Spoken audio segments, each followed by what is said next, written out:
প্রায় 50 বছর আগেকার কথা। লক্ষ্মণঝোলা পার হয়ে যে পথটি কেদার বদ্রীর দিকে চলে গেছে, সেই পথে কিছু দূর অগ্রসর হবার পর ডান দিকে হিমালয়ের সানুদেশে একটু উঁচুতে সারি সারি কয়েকটি দেওদার গাছ ছিল। তখন হিমালয়ে দেওদার গাছ অনেক, কিন্তু এ গাছগুলির বৈশিষ্ট্য ছিল একটু, গাছগুলি যেন গোল হয়ে ঘিরে রেখেছিল কোনো কিছুকে লোকচক্ষুর দৃষ্টি থেকে আড়াল করে। মনে হতো কয়েকটি প্রহরী যেন পাহারা দিচ্ছে কাউকে। গাছগুলির একদিকে ছিল একটি পাহাড়ি নদীর খাত, আর একদিকে ছিল উঁচু টিলার মতো একটা ছোট পাহাড়। নদীর খাতে বর্ষাকালে প্রবল স্রোত বইত এবং গ্রীষ্মকালে তা পরিপূর্ণ থাকত বিচিত্র উপলখণ্ডে। টিলার উপর ছিল ছোট একটি ঘর, পাথর দিয়ে তৈরি। কে কবে তৈরি করেছিল কে জানে। দুদিকে পাথরের দেওয়াল, মাথার উপরেও একটা চওড়া পাথরের ছাদ। সামনের দিকটা খোলা, একটি লোক সেখানে স্বচ্ছন্দে থাকতে পারে। টিলার ওধারে সুন্দর সরোবর একটি, সরোবরে পদ্ম ফোটে। সরোবরের ওপারে আবার দেওদার বন, তার ওপারে উন্মুক্ত আকাশ। আকাশের গায়ে হিমালয়, হিমালয়ের রূপ ক্ষণে ক্ষণে বদলাচ্ছে। এই টিলাকেই ওই দেওদার গাছগুলি যেন লোকচক্ষুর অন্তরাল করে রাখতে চাইছিল। টিলার উপর ওই পাথরের ঘরটিতে তখন তপস্বী থাকতেন একজন। পাহাড়িরা মাঝে মাঝে ফল দুধ দিয়ে যেত তাকে। তিনি পাহাড় খুঁড়ে কখনো কখনো একরকম কন্দও বার করতেন। এ কন্দ খেলে নাকি ক্ষুধা তৃষ্ণা নিবৃত্ত হয়। তাঁর আর এক সহায় ছিল ওই সরোবরটি। এই নির্জন মনোরম স্থানে তিনি তপস্যা করতেন। লোকচক্ষুর অন্তরালে সাধনা করে তিনি সিদ্ধির পথে অগ্রসর হচ্ছিলেন। লোকচক্ষুর অন্তরালে কিন্তু বেশি দিন থাকা শক্ত। একদিন দেখা গেল দুটি যুবক সেই নদীর খাতের উপলখণ্ডগুলি মাড়িয়ে মাড়িয়ে দেওদার গাছগুলির দিকে অগ্রসর হচ্ছে। একজনের নাম পরেশ আর একজনের নাম সুধীর। ওরা টেরারিস্ট দলে নাম লিখিয়েছিল, পণ করেছিল স্বদেশকে বিদেশির পরাধীনতা শৃঙ্খল মুক্ত করবার জন্যে প্রয়োজন হলে ওরা প্রাণ দেবে। বন্দে মাতরম পত্রিকায় অরবিন্দ ঘোষের লেখা ওদের মাতিয়ে তুলেছিল। অরবিন্দই ছিলেন ওদের আদর্শ। সেই অরবিন্দ যখন রাজনীতি ছেড়ে হঠাৎ আধ্যাত্মিক মার্গে চলতে শুরু করলেন, তখন ওরা দিশাহারা হয়ে পড়েছিল কিছুদিন। অরবিন্দের সঙ্গে দেখাও করেছিল তারা। তিনি বলেছিলেন, আধ্যাত্মিক শক্তি বলেই ভারত উদ্ধার করতে হবে, আধ্যাত্মিক পথই ভারতের পথ। আমরা তামসিক হয়ে পড়েছি। এ অবস্থায় স্বাধীনতা পেলেও তা আমরা রাখতে পারবো না। তোমরা আধ্যাত্মিক শক্তি লাভের চেষ্টা করো। নিরালম্ব স্বামী এই নাম নিয়ে একজন টেরারিস্ট সন্ন্যাসী হয়েছিলেন। তাঁর কাছে এরা গিয়েছিল দীক্ষা নিতে, কিন্তু তিনি দীক্ষা দেননি। বলেছিলেন, গুরু হবার যোগ্যতা হয়নি আমার এখনো। কিন্তু তিনি বলেছিলেন, কেদার বদ্রী যাওয়ার পথে এক উঁচু টিলার উপর একজন যোগ্য গুরু আছেন। তাঁর কাছে গিয়ে যদি দীক্ষা নিতে পারো তাহলে খুব ভালো হয়। পরেশ আর সুধীর যখন টিলায় গিয়ে উপস্থিত হলো, তিনি সেই সরোবর থেকে স্নান সমাপন করে সবে এসেছেন। অপরিচিত যুবক দুটিকে দেখে অবাক হলেন। আরও অবাক হলেন তাদের অভিপ্রায় শুনে। বললেন, আমি নিজেই পথ খুঁজছি, পাইনি এখনো, তোমাদের পথের সন্ধান দেব কি করে? তারপর একটু থেমে বললেন, প্রথম প্রথম পথ নিজেই খুঁজে নিতে হয়। ওই খোঁজাটাই সাধনা। তাতে যদি কোনো ফাঁকি না থাকে তাহলে পথ পাবে। পরেশ বলল, কি করে খুঁজবো সেইটে বলে দিন। সাধু উত্তর দিলেন, একাগ্র হয়ে ধ্যান করতে হবে। আমাদের 33 কোটি দেবতা আছেন, এর যে কোনো একটার মূর্তি চোখের সামনে রেখে ধ্যান করে যাও। এর জন্যে দীক্ষার দরকার কি? নিজেই নিজের গুরু হও আগে, তারপর তোমার গুরু আপনিই আবির্ভূত হবেন তোমার কাছে। সুধীর বলল, মনে করুন কোনো দেবতাতে যদি মন বসাতে না পারি তাহলে কি করব? ধ্যানটাই আসল। দেবতার মূর্তিটা ধ্যানের অবলম্বন মাত্র।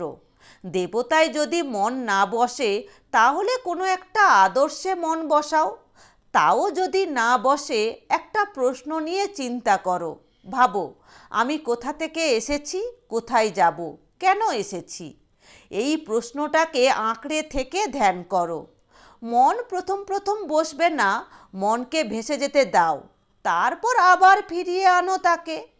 শুদ্ধ চিত্ত আর সুস্থ শরীর যদি থাকে ফল পাবে। পরেশ একটু উৎসুক হয়ে উঠল, কীরকম ফল পাবো? ধ্যান অনুসারে ফল পাওয়া যায়। তন্ত্রের মতে ধ্যান করলে অনেক অলৌকিক ক্ষমতা পেতে পারো, কিন্তু সেই সব ক্ষমতা নিয়ে বেশি আস্ফালন না করাই ভালো। তারপর একটু থেমে বললেন, তোমরা এখন যাও, আমি ধ্যানে বসবো।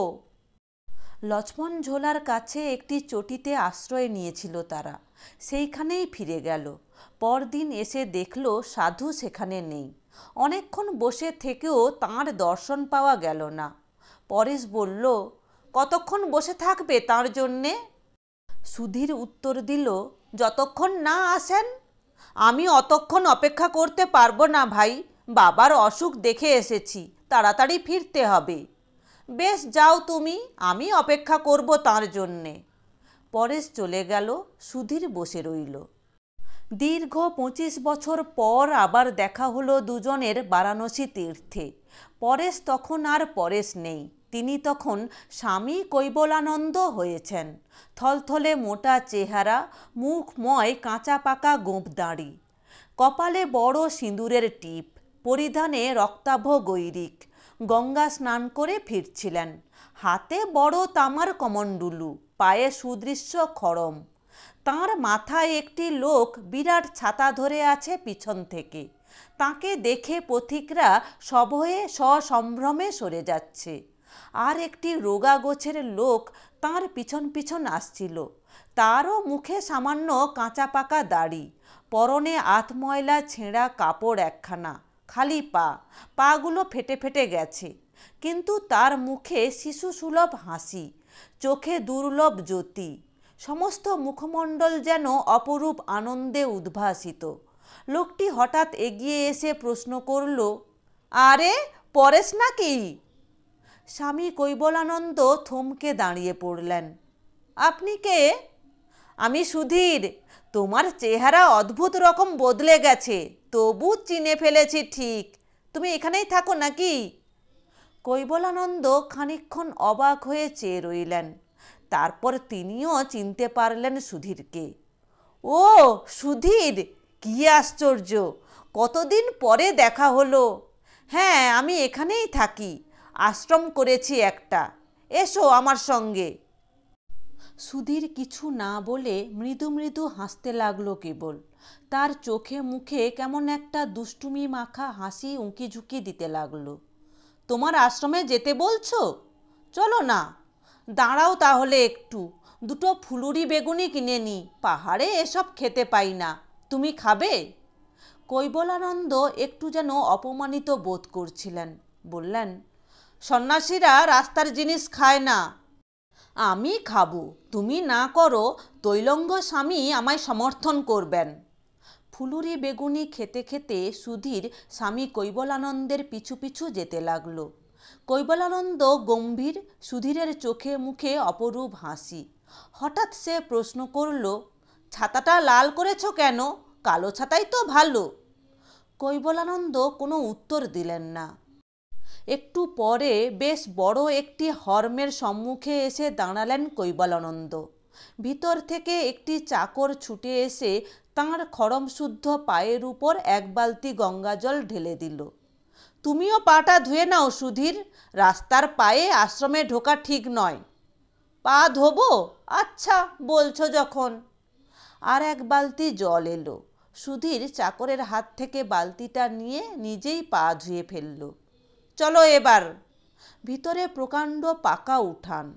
ঢুকেই থমকে দাঁড়িয়ে পড়লেন কৈবলানন্দ। তারপর চিৎকার করলেন, কেশব, কেশব! একটি পুরোহিত গোছের ছোকরা বেরিয়ে এলো। ধূপ ধুনোর গন্ধ পাচ্ছি না, ধুনো দাওনি আজ? ধুনোটা ফুরিয়েছে, এখনই আনতে পাঠাবো। আমাকে বলনি কেন? উঠোনের কোণে ওই ভাঙা বালতিটায় কি আছে? মিস্ত্রি কাজ করছিল, কিছু বালি বেঁচে গেছে। নিয়ে এসো ওটা। কেশব তাড়াতাড়ি বালতিটা নিয়ে এলো। কৈবলানন্দ সেই বালতি থেকে এক মুঠো বালি তুলে নিলেন। বালতিটা নামিয়ে হাত পাতো। দেখা গেল কৈবলানন্দের স্পর্শে বালি ধুনায় রূপান্তরিত হয়েছে। যাও, বসবার ঘরটায় ভালো করে ধুনো দিয়ে যাও, গুগ্গুল আর চন্দন মিশিয়ে দিও। যে আজ্ঞে। রোমাঞ্চিত কলেবর কেশব চলে গেল। কেশব চলে যাওয়া মাত্র হো হো করে হেসে উঠল সুধীর। হাসতে হাসতে চোখ দিয়ে জল বেরিয়ে পড়ল তার। চোখ মুছে বলল, শেষকালে ধুনো, অ্যাঁ? কৈবলানন্দ মৃদু হেসে গর্ব ভরেই বললেন, হ্যাঁ, বালিকে আমি ধুনোয় রূপান্তরিত করতে পারি। হ্যাঁ, তা তো স্বচক্ষেই দেখলাম, কিন্তু আমরা তো ভাই ব্রহ্ম খুঁজতে বেরিয়েছিলুম, ধুনো নয়। ধুনো তো বাজারে মেলে, তুমি। আবার হেসে উঠল সুধীর। কৈবলানন্দ একটু চটেছিলেন। বললেন, কে বললে আমি ব্রহ্মলাভ করিনি? কিন্তু এসব না করলে এ বাজারে কলকে পাওয়া যায় না। ও তাই বুঝি? আচ্ছা, দেখি আমি করতে পারি কি না। সুধীর বালির বালতির ভিতর হাত ডুবিয়ে এক মুঠো বালি তুললে। কই, হলো না তো। তুমি আর একবার করো তো ভাই, দেখি। কৈবলানন্দ সগর্বে বালতিতে হাত ঢুকিয়ে বললেন, এ তো কিছুই না। কিন্তু হাত বার করেই তাঁর মুখ ফ্যাকাশে হয়ে গেল। বালি বালি আছে, ধুনো হয়নি। সুধীর ফিকফিক করে হাসছে।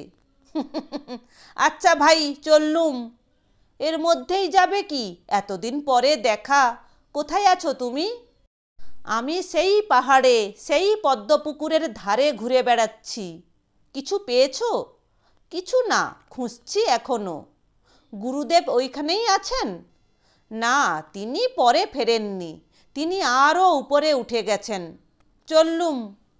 সুধীর বেরিয়ে চলে গেল।